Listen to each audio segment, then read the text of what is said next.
just hoping that these stories can reach in and inspire people. Hello everyone, welcome to another episode of Testimonies with Terry.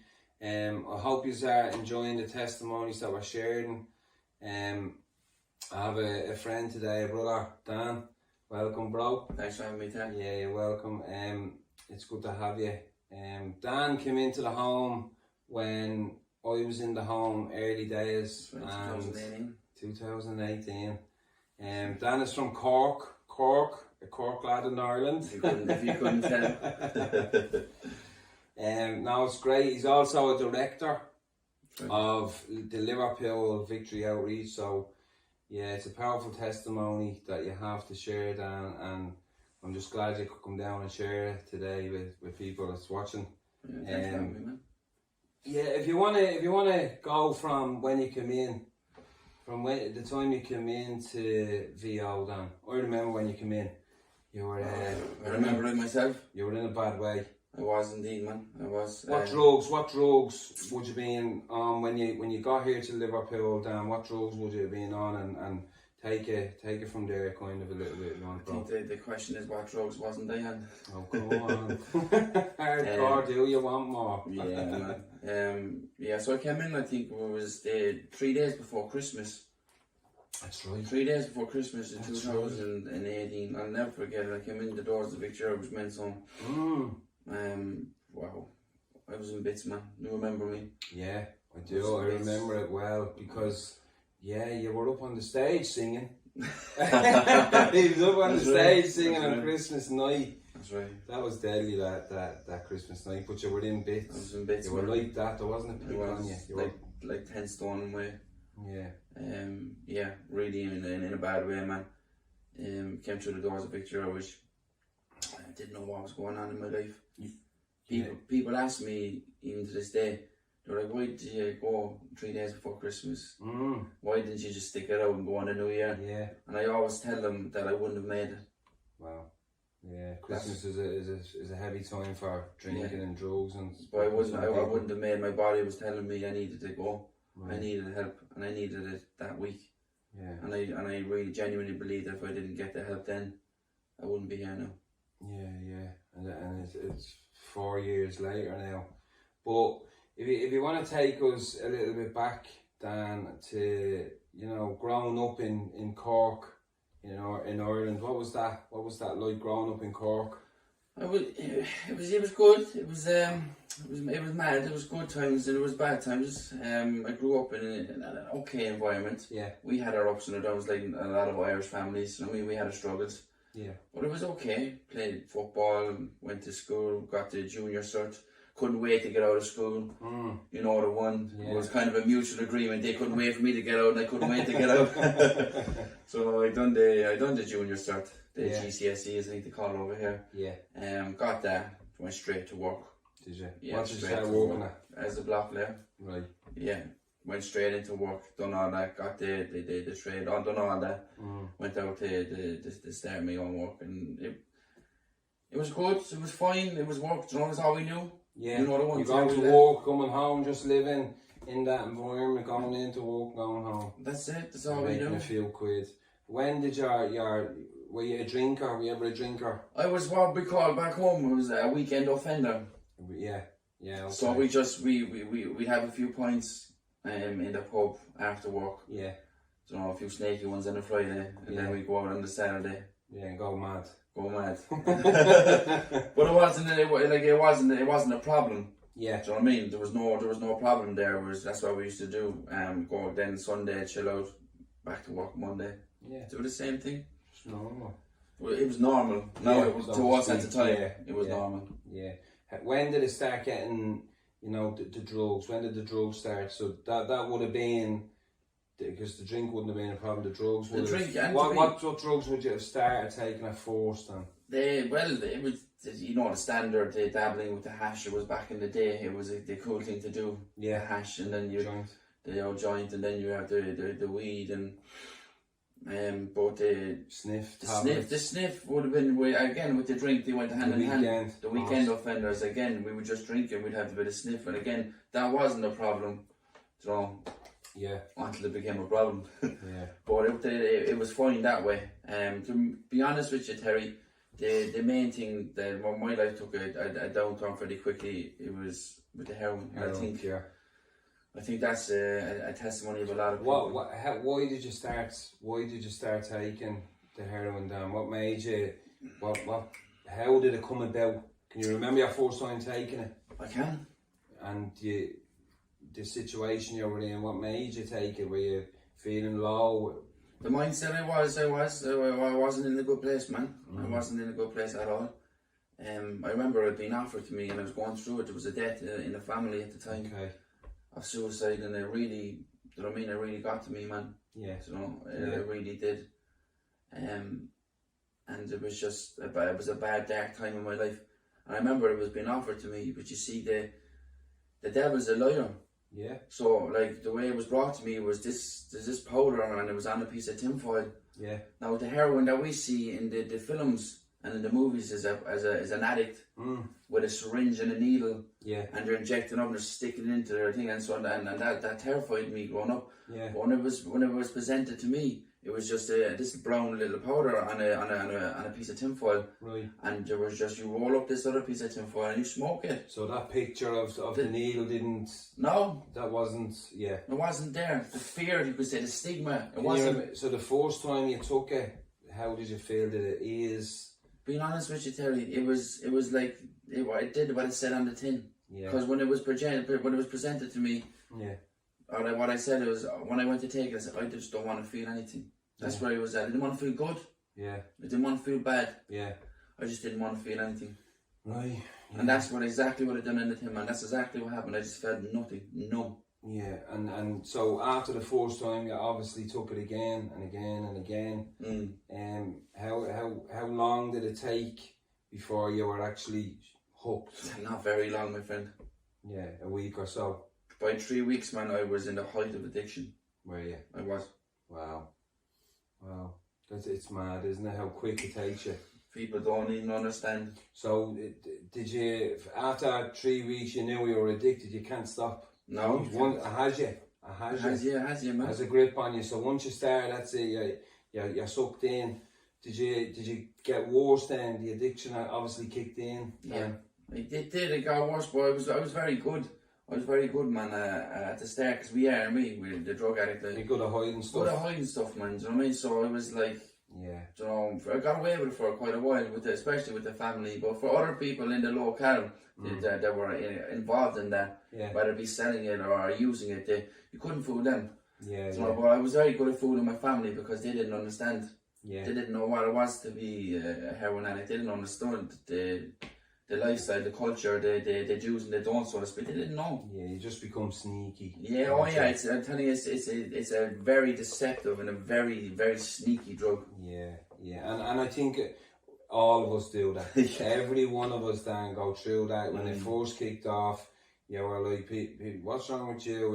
Your eyes, give us a look at your eyes. Yeah. Just painkillers, still painkillers, isn't it though? Yeah. But that's when it has a grip on you. Yeah. And it doesn't let go too easy. So you obviously got worse, your addiction got worse then.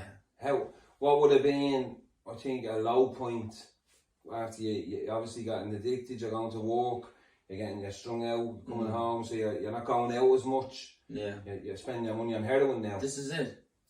And I remember quite a few, I mean, as the story of the drug addict, we'd always have a few stories. Yeah.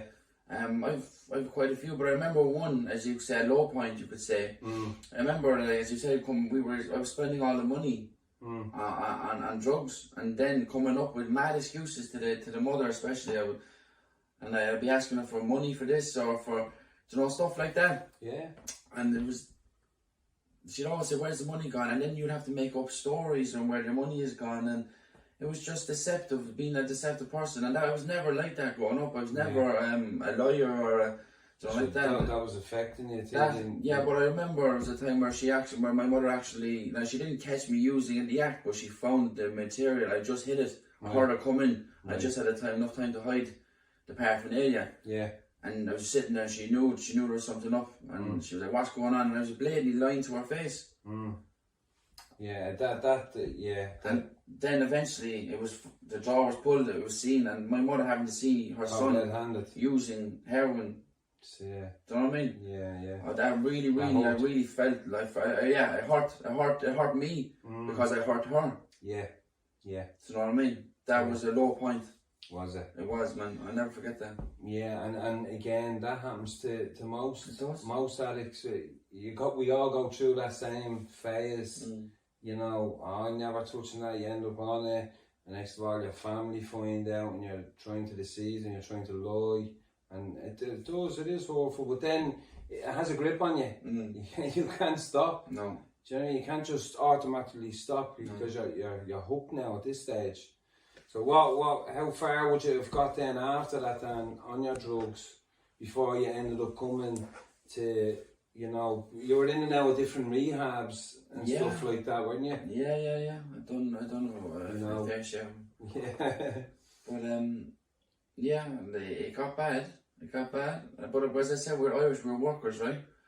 So you're just making it happen. So I was working, I was holding down the job, holding the fort, do you know what I mean? But I was using in the morning time. So you're obviously deteriorating as time went on. Yes, but using in the morning, using at lunchtime, and using before I came back in the door. Yeah. Do you know what I mean? It's just living a deceptive life.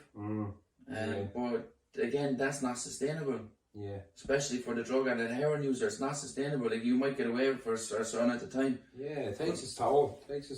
Eventually, man, it just blew up, and that was then I needed to get help. Yeah. So when you start going in looking to get help, you went into treatment centre.com. I did. You were in Reamer. You were in that down there. But it's Christian based rehab, so that would have been your start. Yeah. Of your journey where you would have gotten to know the Lord. Yeah. Would have. That would have been the start. I'd say yes and no. It was there where I found a structure. Yeah. I suppose, but yeah, I wouldn't say where I knew the Lord there is because I wasn't surrendered. Yeah. I didn't. Do you know what I mean? I just wasn't getting with the program. Yeah. Do you know what I mean? Even down there, I ran amok. Yeah, that's a lot of people just go in just to, you know, treat places as a holiday. Yeah. So after you stayed for how long? I think it was like 3 months there. And then you ended up coming to, you got out. I got out, then done what I done for another few months, and then come to Christmas time. VO. So yeah, that's it. You've been going ever since. But so obviously when you got to VO, take us a little bit through your early days, your sickness in VO, then coming off the stuff. I want to make sure people understand, you know, the withdrawal symptoms. They're different. Yeah, but if you hadn't took the step, you wouldn't be here today. So yeah, you know. But how was it at the start of you know your journey? I'm not gonna lie, it was tough. How tough? It was tough. It was tough because I didn't know what I was coming into. Yeah. So in my head, I'm getting treatment, so I'm getting the detox. Yeah. I'm getting the volume, and I'm getting all that stuff. Jacuzzis and all that. Jacuzzi and all that. The cigarettes and the whole lot, and then, do you know what I mean? I'll be good, I'll get through it. Yeah. But it wasn't like that, and I thank God it wasn't like that. Yeah. You come through the door and that's it. That's it. But yeah, the withdrawals were heavy, man. Yeah, I remember you stayed. I used to sit up with you, I think, once or twice. I remember you. Do you know what I mean? You were in a bad way when you come in. Yeah. But time slowly goes by, you start getting a little bit better, a little bit stronger. You know, I think people underestimate the power of prayer when they first come in. I always say to the new guys coming in, don't ever, and they'll always say to me, there's something different about this home. Yeah. And there's no denying that, there definitely is. But I remember a quick story there. I remember it was Christmas Day. 3 days in, right. So you know the one, and anyone that's an addiction knows. And in the third day, you're peaking at the worst of it. And we had the homes together for Christmas dinner. We do it every year in the homes for Christmas dinner together. Yeah. And you had people up the hallway on the phone to their family, and you had people in the kitchen cooking the dinner, and you would the other people setting up. The atmosphere was great, but sure. Oh, here's me upstairs with 10 jackets on. Yeah, lost. the bucket beside me, do you know what I mean, for the sick game, just lost, man. You know, skin crawling. Yeah. And I'll never forget it. I'll never forget that day. And I cried out to God that day, and I said, if you're real, if you're real, and you love me the way that all these downstairs say that you love them, and if this is real, then you need to show up for me. You need to show up for me. You need to get me through this, because I can't do this by myself. And I couldn't. I was coming off copious amounts of heroin, methadone. Do you know what I mean? In bits. Body just shut down. Like I said, I wouldn't have lasted the Christmas holiday. I was going to die. So obviously, when I think back now, you know, God did show up for you, because you were up singing that night. He showed up in a big way, Terry. No, listen, and some people, you've heard testimonies before. Some people get delivered on the spot, then and there. But unfortunately, that wasn't my story.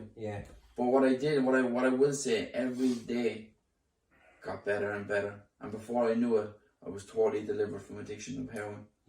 And other addictions as well. Tablets, cigarettes, all that. You know.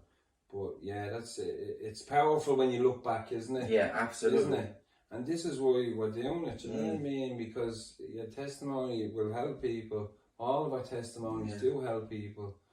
But the early days of you coming through, Dan, in the home. I came through the home with you. I wasn't long before you. It was only a few months, I think. But it was good. We had a laugh. When you do get better, you get your energy back, a bit of joy back, don't you? A bit of hope for tomorrow. Do you know what I mean? The Lord does restore, doesn't He? Gives you back years. But then, as you went through, Dan, you ended up, you graduated the home. You graduated the home. You asked, could you run the home?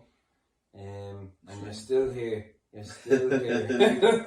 Nearly 4 years later. 4 years, but in the thick of that, there was a pandemic. Yes. You know what I mean? So, you know, everything was locked down. So, you know, 2 years was kind of for everybody.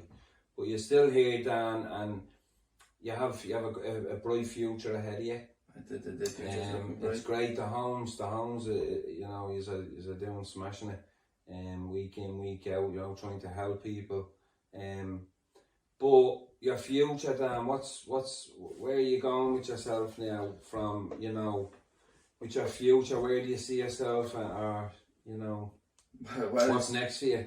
If someone told me 4 years ago, Terry, that come on, where would I be now? I say that they're mad. I say that's not me. I wouldn't see my life taking the direction that it's taken. When you think back, right, you're going to be a graduate, you're going to be a director, you're going to be, you know, getting with a woman of God, you're going to be getting married, you're going to do this in college, you're going to do whatever. You would have said, get up out of that, mate. I just couldn't see it, you see? Because we did back then, and it's tunnel vision. All you want to see is tomorrow is your next fix and this and that. But you know, this is what I love about the Victory Outreach Homes and the Victory Outreach and a relationship with God, is that you get to see your vision laid out in front of you. Do you know what I mean? And you get to see tomorrow. You get to see the hope of tomorrow. You know, and my future, and I can stand there and say my future is looking bright, man. It certainly does, and you're healthy. You have your life back. You have a life, you know, you and Sister Maggie now, and you know the kids. It's great. What are you going to do with yourself in the future then? Well, I'm going to be getting married next year in the name of Jesus. Oh, come on. We'll start with that. Good stuff. We're going to transition out of the home in the next coming few months. I think then the next plan for me is going to go to uni. Right. We're going to get the doctorate and all that, get all that right. We're going to train to do Christian counselling. Good stuff, pal. That's the next journey for me. It's a 2 to 3 year journey.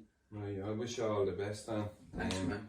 I hope you know, it's gonna go well in Jesus' name. You know, you've come so far.